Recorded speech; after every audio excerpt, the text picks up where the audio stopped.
A friend called me last night. She said, Nancy, it breaks my heart watching your videos. You just seem so lost. And I thought, lost? Me? I navigated Manila traffic on a motorcycle taxi with a backpack and prayer. I ate balut at midnight in a typhoon. I am many things. Lost is not one of them. Yes, you will drink vinegar. Tastes good. Yes, it's good. But I get it. I really do. The videos lately, they're reflective, introspective, maybe a little heavy. When your whole brand is quit your job, see the world. This is the national fish here, bungos. And then you come back to Canada and film yourself staring out a window, people worry. Hi, baby. And here's what I've noticed. Same people who said, I wish I had your courage, are now saying, maybe you should get a plan. And maybe they're right. Maybe I am at a crossroads with no map. But what if that crossroads isn't the problem? What if it's the point? so let me tell you what's actually happening. I'm not lost. I'm standing at a crossroads. And for the first time in my life, I get to choose not just where I go next, but what kind of role I play when I get there.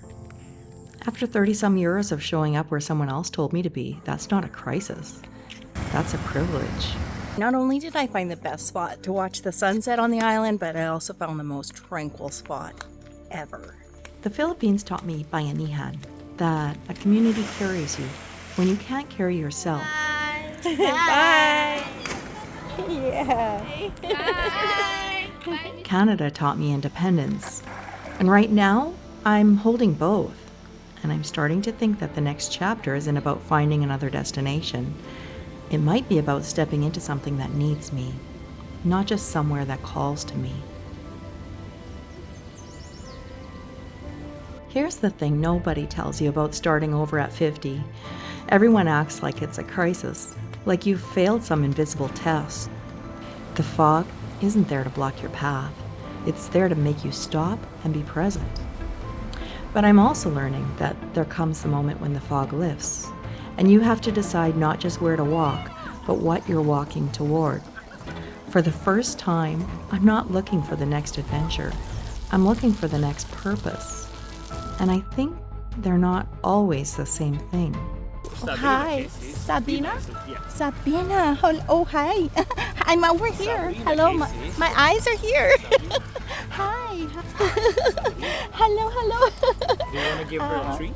Yes. Okay, we'll give you a treat, Sabina. Say sit, Okay. and then she will sit and then you give. Okay. Sit in, Sabina. Thank you. Sit in. There you go. Good job. And that realization, it didn't come from a mountaintop or a temple or some sunset that made me cry, although I had plenty of those. It came from sitting in my condo in the quiet, replaying in my head those words that my friend said to me, and understanding for the first time that she was seeing something I hadn't let myself see yet.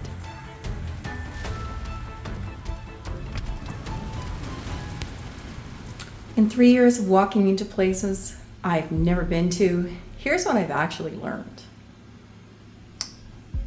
The best moments in life are never the ones you plan for. So, to my friends who are worried, thank you. I love that you care, but I'm not lost. I'm standing at a crossroads. I'm getting ready. And if there's one thing that solo travel teaches you, it's that the pause before the next step, that's not standing still. That's gathering momentum. The woman who left Canada 3 years ago wouldn't recognize me. And honestly, that's the point. So I'm giving her a new name to grow into. If you're standing at your own crossroads right now, no plan, no map, just that pull towards something you can't really put a name to, I'd love to hear your story in the comments. And one more thing. Nancy Trecker served me well, but she was always just one version of me. I'm giving this channel a new name, a brand new name, No script Nancy. Same woman, no filter, no fixed path, just whatever comes next.